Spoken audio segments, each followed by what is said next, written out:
Welcome, wherever you are right now, settled into your sofa, leaning back in your chair, or drifting off with headphones on. We're glad you're here. Tonight we're going back to 1991, to a living room that smelled of new plastic and possibility, to a sleek black box sitting underneath a television set, blinking quietly in the dark, a machine that was supposed to change everything.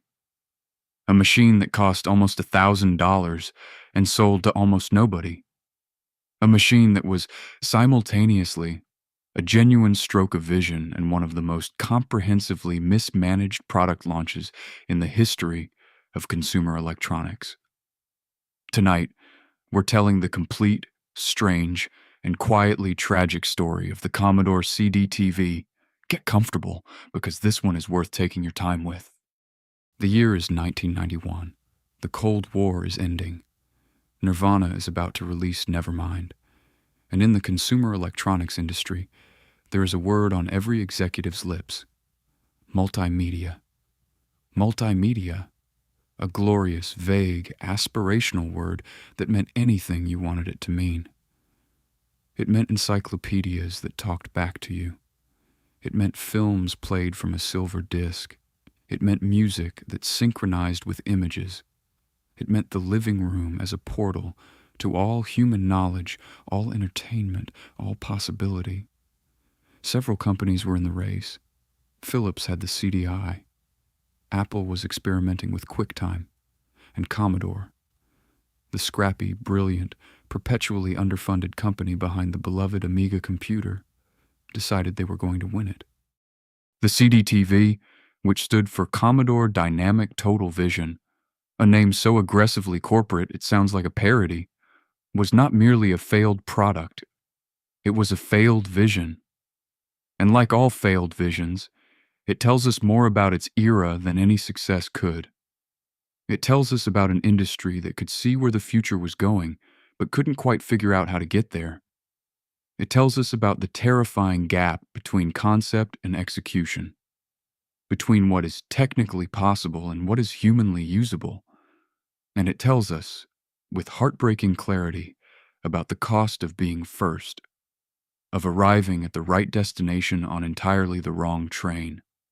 But to understand why the CDTV failed, we have to understand the world it was born into. And to do that, we need to start about 10 years earlier with the company that built it. To fully appreciate what Commodore attempted with the CDTV, you first need to understand the company itself, because Commodore International was, by the late 1980s, a deeply unusual organization. Founded by Jack Tramiel and later owned by Irving Gould, it had spent the decade oscillating between genuine technological brilliance and spectacular management dysfunction. The Commodore 64, released in 1982, became the best-selling personal computer of all time. The Amiga, acquired from a small startup in 1985, was arguably the most advanced home computer in the world at its launch, years ahead of what Apple and IBM were offering in terms of graphics, sound, and multitasking. Commodore had a consistent, almost compulsive habit of producing extraordinary hardware and then failing to capitalize on it. The CDTV would continue that tradition with remarkable consistency.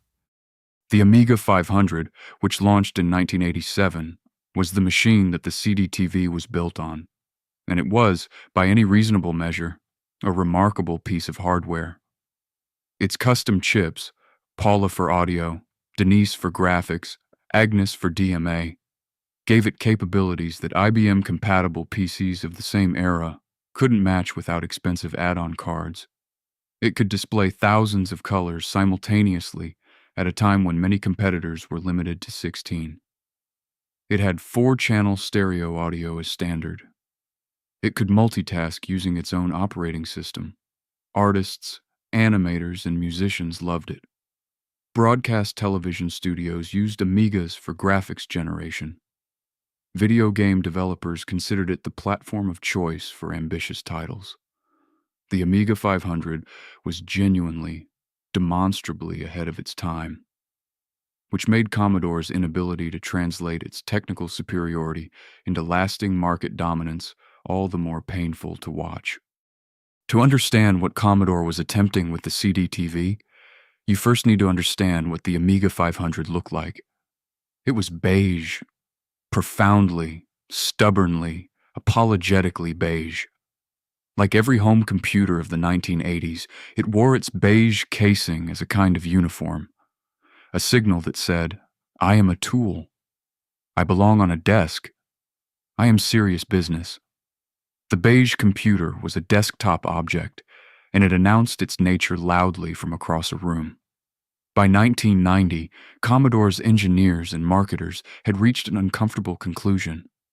If they wanted to put an Amiga in the living room, in the entertainment center, on the hi-fi shelf, alongside the VCR and the CD player, they absolutely could not let it look like an Amiga, so they gave it a makeover. And what a makeover it was. The CDTV's design was genuinely striking. Where the Amiga 500 was squat and plastic and domestic, the CDTV was slim, horizontal, and matte black, designed to sit flush in a hi-fi rack between a VCR and a receiver, invisible among the other devices that middle-class families were already comfortable spending money on. The casing was designed to mimic the proportions and finish of Japanese hi-fi equipment. The dimensions were carefully chosen to match standard rack mount widths. Even the power LED was a restrained amber rather than the garish green of a typical home computer. This was deliberate industrial design with a very clear brief. Make it look like it belongs there. Make no visual claim to being a computer. The keyboard, the very object that most clearly announced this is a computer, was hidden away as an optional accessory, sold separately, almost as an afterthought. The mouse ports were tucked at the back, out of sight. The machine was, in the most literal and considered sense, a computer in disguise. The marketing strategy that Commodore built around the CDTV was, by the standards of 1991, genuinely radical. The word computer appeared nowhere in the main consumer advertising. The word Amiga appeared nowhere either. A remarkable decision, given that the Amiga had a loyal and passionate user base who would have been the CDTV's most natural early adopters. Instead, the CDTV was positioned alongside VCRs and compact disc players. It appeared in consumer electronics catalogs next to Sony and Panasonic, not alongside IBM and Apple. It was demonstrated at consumer electronics shows rather than computing expos. Commodore's pitch was simple. This is an entertainment appliance for the whole family. You don't need to know how it works. You don't need to type anything. You just sit down, pick up the remote, and let the future come to you. It was a bold gamble. It was also, as events would prove, precisely the right idea executed in precisely the wrong way. And then there was the price. The CDTV launched in the United States in March 1991 at a retail price of $999, just under $1,000, which, in 1991, was a genuinely staggering amount of money to ask a family to spend on an entertainment appliance they had never heard of for a format, CD-ROM, that barely had any software yet, and for a machine whose capabilities were not obviously superior to the television and VCR they already owned. For context, the Super Nintendo, which launched in North America the same year, cost around $200 and came with Super Mario World. A Sega Genesis with Sonic the Hedgehog cost $250. A real Amiga 500 with a monitor, keyboard, and mouse cost roughly similar to the CDTV, but actually came with the keyboard and mouse. The CDTV was, from day one, fighting with one hand tied behind its back. At $1,000, it needed to be perfect. It was not. If the CDTV's design was its first gamble, its primary input device was its first failure. The infrared remote control that came bundled with every unit was, in isolation, an elegant piece of hardware. It was black, slim, and felt appropriately premium in the hand. It had a directional pad at the top, a pair of mouse button equivalents, and a set of number buttons and media controls at the bottom. Seen on a product sheet, it looked like a reasonable solution to the problem of controlling a multimedia device from a distance. But the moment you tried to use it to navigate the Amiga's Workbench operating system, a graphical interface designed from the ground up to be operated with a precision mouse, the problems became immediately, brutally apparent. A remote control is not a pointing device, it is a broadcast device. You point it roughly in the direction of the screen and you press a button. There is no absolute spatial relationship between the remote and the cursor on screen. The cursor moved relative to where it already was, like a slow, unresponsive trackpad with no tactile feedback whatsoever. What Commodore had stumbled into, without fully understanding what they'd found, was a problem that the technology industry would spend the next 30 years trying to solve. The 10-foot user interface. When you sit at a desk in front of a monitor, you are roughly 18 inches from the screen. The pointer on the Amiga's Workbench is a sensible size for that distance. The menus are readable. The icons are clickable. The scroll bars are manageable. But when you sit on a sofa 8 feet from a television, those same interface elements become tiny, fiddly, and completely unsuitable for navigation by remote control. The icons were too small. The menus were too dense. The text labels required you to lean forward and squint. The scroll bars required surgical precision that the remote's directional pad could not provide. It was the equivalent of trying to thread a needle while wearing oven mitts. The operating system had not been changed in any meaningful way. Commodore had placed a desktop operating system inside a living room device and handed users a television remote and wished them luck. And then there was the caddy. To load a disc into the CDTV, you did not simply slide the CD in as you would into a modern drive, or press a button to open a tray.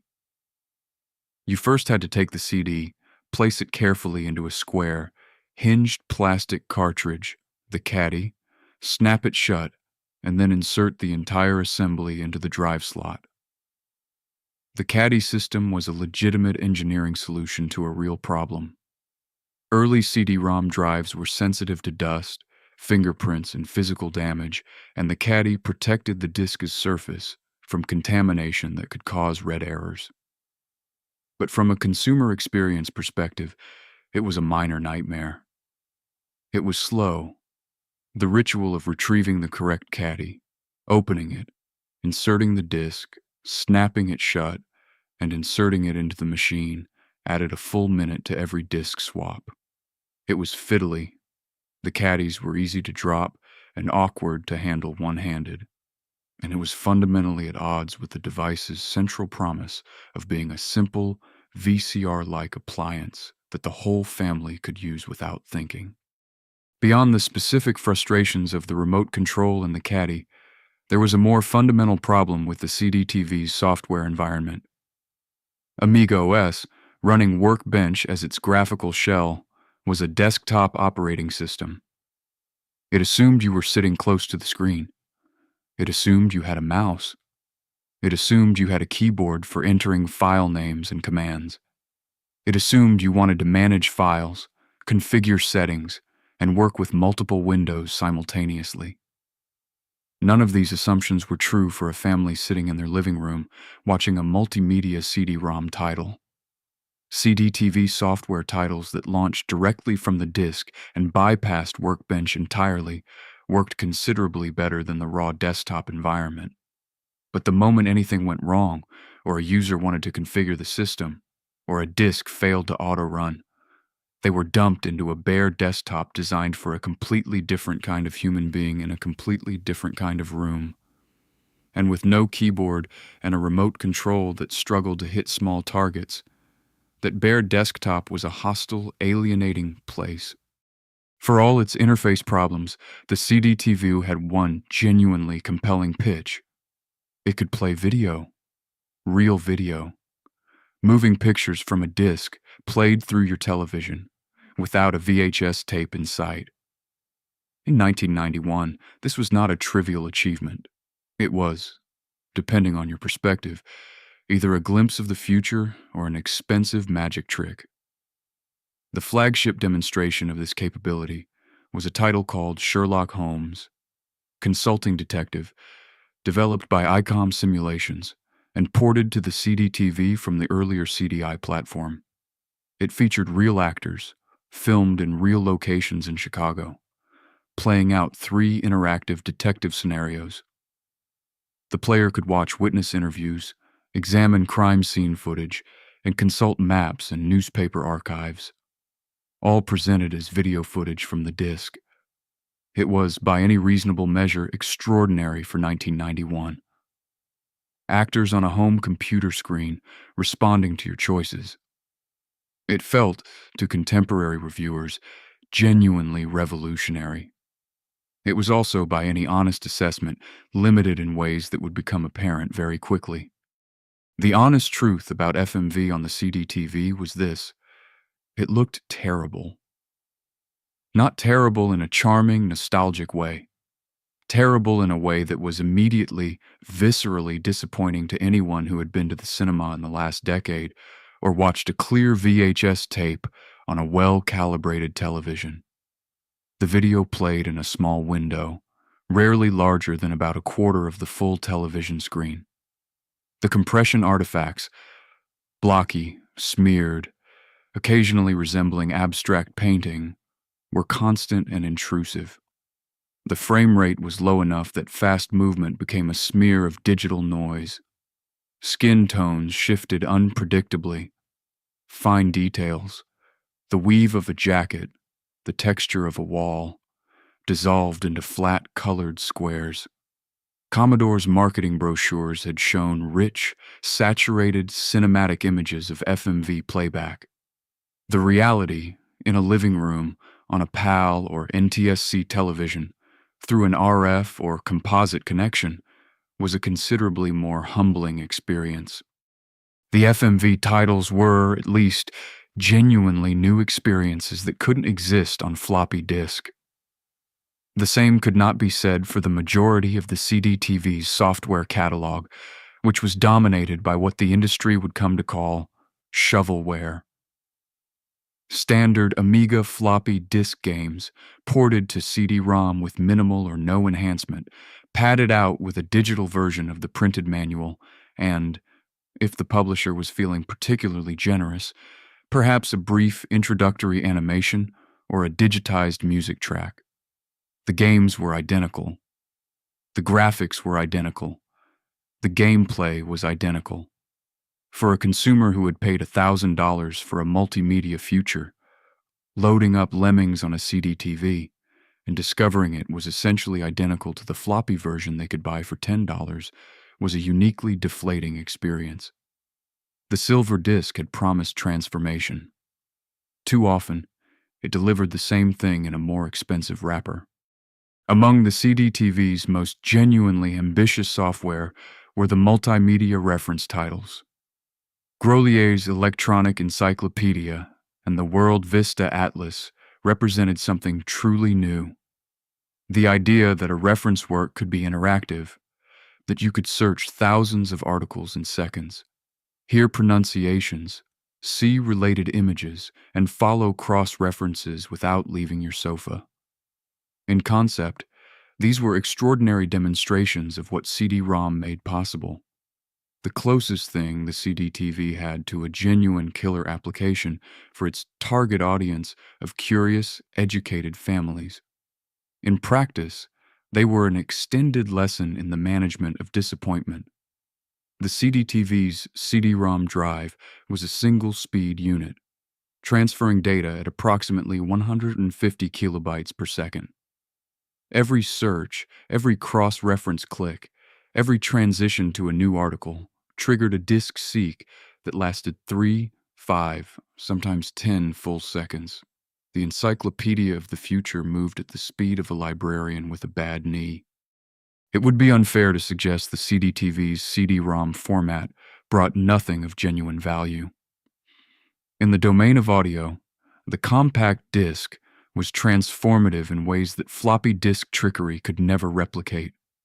The CDTV could play standard audio CDs through a connected hi-fi system, which, given its design intent to sit in the hi-fi rack, actually made a kind of perfect sense.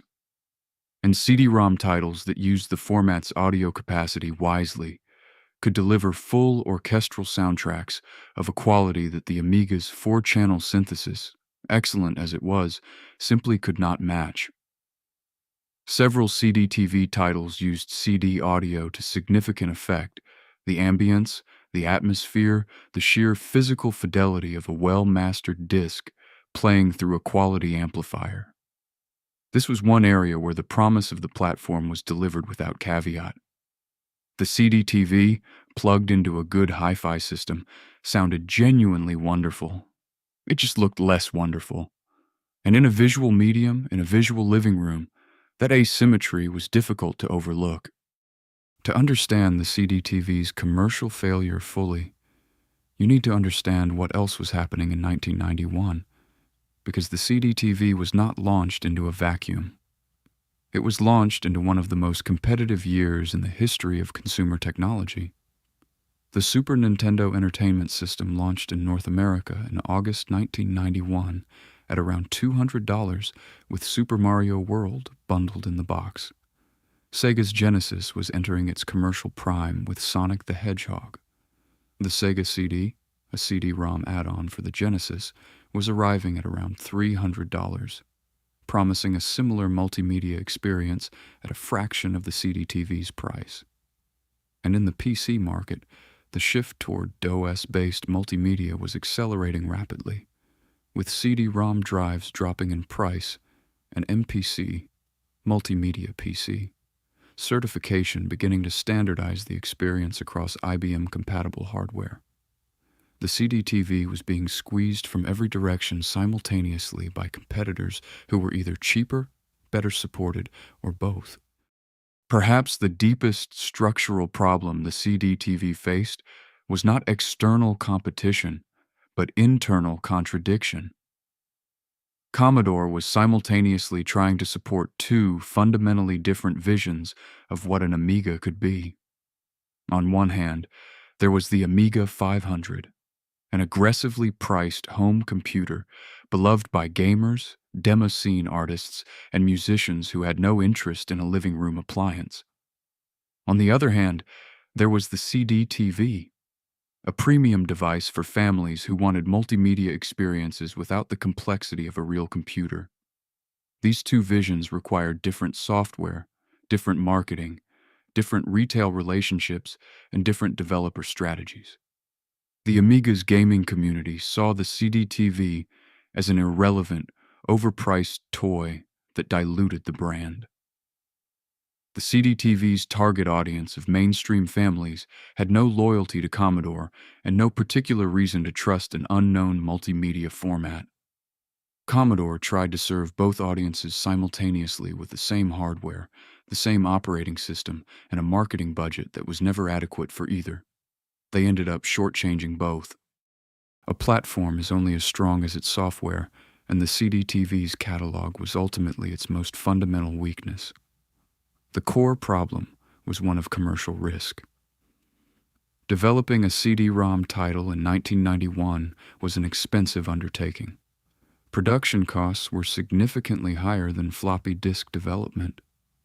The technical requirements were demanding, and the potential customer base was tiny.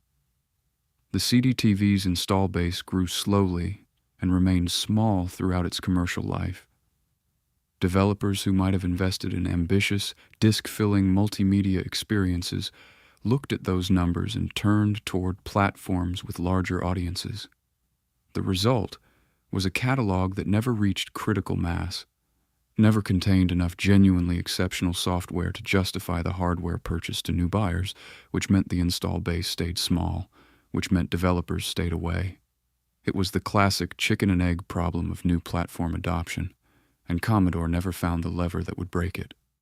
Every successful platform in the history of consumer electronics has had at least one killer application, one piece of software so compelling, so demonstrably impossible to experience any other way, that it justified the hardware purchase on its own.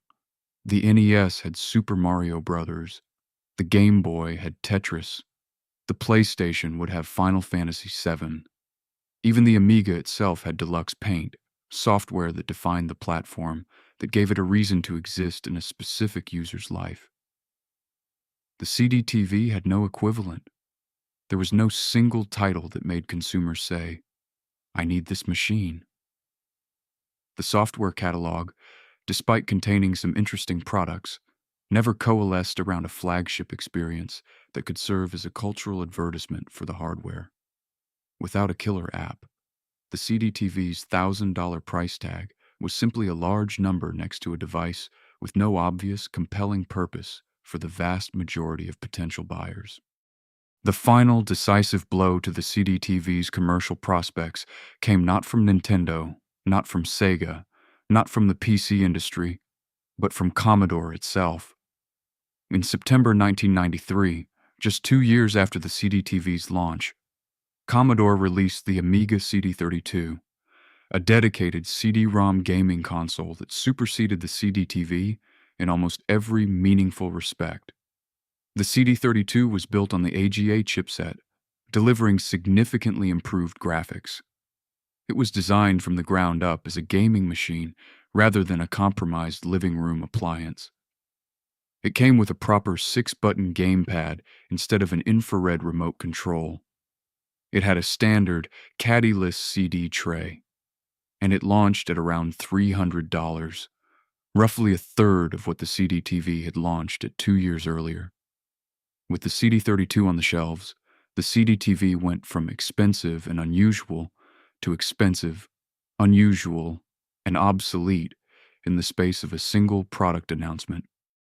Here is the uncomfortable truth about the Commodore CDTV. The vision behind it was essentially correct. Almost everything Commodore imagined the CDTV would be, we now have. We have set-top boxes that sit in the living room and stream internet-delivered content via remote control. We have interactive encyclopedias, we call them Wikipedia and search engines, that are infinitely faster and richer than anything the CDTV's single-speed drive could manage. We have full-motion video of near-cinema quality delivered digitally through our televisions every day. We have polished, television-optimized graphical interfaces navigated with intuitive remotes. The Apple TV, the Amazon Fire Stick, the Roku, the PlayStation 5, the smart television itself. All of these are, in some meaningful philosophical sense, the CDTV's descendants. Commodore arrived at the right destination in 1991. It just arrived about 15 years too early, in the wrong vehicle, at the wrong price, with the wrong map. The CDTV's failure was not an isolated event. It was one chapter in the longer, sadder story of Commodore International's decline. The company that had given the world the Commodore 64 and the Amiga, two of the most culturally significant personal computers ever made, filed for bankruptcy in April 1994, just 3 years after the CDTV's launch. The causes were multiple: persistent underfunding of marketing, chronic executive mismanagement, a failure to respond quickly enough to the rise of Windows-based PCs, and a series of strategic decisions that prioritized short-term cost savings over long-term platform investment. The Amiga's technological advantages had been substantial in 1985. By 1994, the PC industry had largely caught up, and Commodore had failed to extend the lead. The company that had arguably invented the consumer multimedia computer died without seeing the multimedia era it had dreamed of arrive. That timing is, in its way, the most Commodore thing that ever happened. In 2026, the Commodore CDTV occupies a curious and rather beautiful position in the retro computing world. It is rare enough to be genuinely collectible. Production numbers were modest, and many units were discarded or destroyed in the decades since their retail failure. But it is not so rare as to be merely a museum piece. There is a small, passionate, and technically skilled community of CDTV enthusiasts who have spent the last decade bringing these machines back to life in ways that Commodore's original engineers could never have imagined. SD card-based CD-ROM emulators eliminate the need for the original, increasingly fragile caddy loading drives. HDMI output adapters replace the RF and composite video connections with crisp digital signals compatible with modern 4K displays. Accelerator cards transplant faster processors into the original chassis, eliminating the seek time frustrations that plague the original user experience.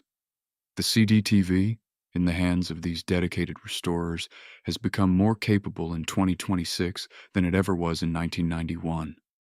And here, at last, is the great irony at the heart of the CDTV's story. The irony that makes it, in retrospect, so strangely lovable. Commodore designed the CDTV to hide its Amiga identity. They buried the keyboard. They concealed the mouse ports. They removed the Commodore and Amiga branding from the chassis. They spent enormous resources trying to make people forget what was inside it, because they believed, correctly, that the word computer would frighten away the families they were trying to reach. But today, in 2026, the thing that collectors love most about the CDTV, the thing that gives it cult status, its community, its premium value on the secondhand market, is precisely the fact that it is an Amiga. A very elegant, very black, unusually stylish Amiga. The machine that Commodore tried to disguise has become prized for the quality of its disguise. The beautiful black chassis that was meant to conceal an Amiga 500 has become the most distinguished way to own one. The CDTV, in the end, won. Just 35 years late, and not in any way that Commodore's marketing department would have recognized, the Commodore CDTV's story is ultimately a story about the cruelty of timing. It is a story about a company that was genuinely visionary, that could see a future that was real and coming, but that lacked the resources, the focus, and perhaps the luck to survive long enough to reach it. It is a story about the gap between a great idea and a great product, about how the former does not automatically produce the latter, and about how the distance between concept and execution is where most technological dreams quietly die. The CDTV was right about CD-ROM as a medium for interactive content. It was right about the living room as a multimedia hub. It was right about families wanting entertainment appliances rather than computers. It was wrong about almost everything required to deliver those ideas: the price, the interface, the input device, the software ecosystem, the timing. And that combination, genuine vision and fundamental execution failures, is precisely what makes it so endlessly fascinating, so thoroughly worth understanding, and so valuable to remember. If there is one lesson the CDTV teaches us, and it teaches us several, it is this: being right is not enough. History is littered with the wreckage of machines, platforms, and companies that were right too early, priced too high, or executed without the ruthless focus on actual human experience that separates the celebrated from the forgotten. The CDTV understood where the future was going before almost anyone else in the consumer market. But understanding the destination is not the same as knowing how to make the journey pleasant for the people you're trying to take with you. The next time someone shows you a beautiful, expensive, slightly over-engineered device that promises to change the way families consume entertainment, ask whether anyone has actually sat on a sofa and tried to use it in the dark. Ask whether the price makes sense for the experience being delivered. Ask whether there is a single piece of software on it that makes the whole thing feel worth it. Because if the answer to any of those questions is no, if the vision is there but the execution isn't, then you may be looking at something that is, in every meaningful sense, a Commodore CDTV, and that is, depending on your perspective, either a tragedy or a kind of honor. Thank you so much for watching. If you made it this far, you're exactly the kind of person we make these videos for. Someone who believes that the machines that failed often have more to teach us than the ones that succeeded. Someone who finds the strange corners of computing history as compelling as the famous peaks. If you enjoyed this deep dive into the Commodore CDTV, please consider subscribing and sharing it with anyone else who appreciates the weird, wonderful, and occasionally heartbreaking history of technology. We genuinely love to hear from you in the comments. Did you ever own a CDTV? Did you encounter one in a showroom and walk away confused? Are you discovering this machine for the very first time tonight? Tell us everything. Tell us where in the world you're watching from, what time it is, and what piece of forgotten technology you'd like us to explore next. We read every comment, and the suggestions you've left on previous videos have shaped some of our best stories. Until next time, keep digging through the history. The best stories are always the ones that nobody remembers telling.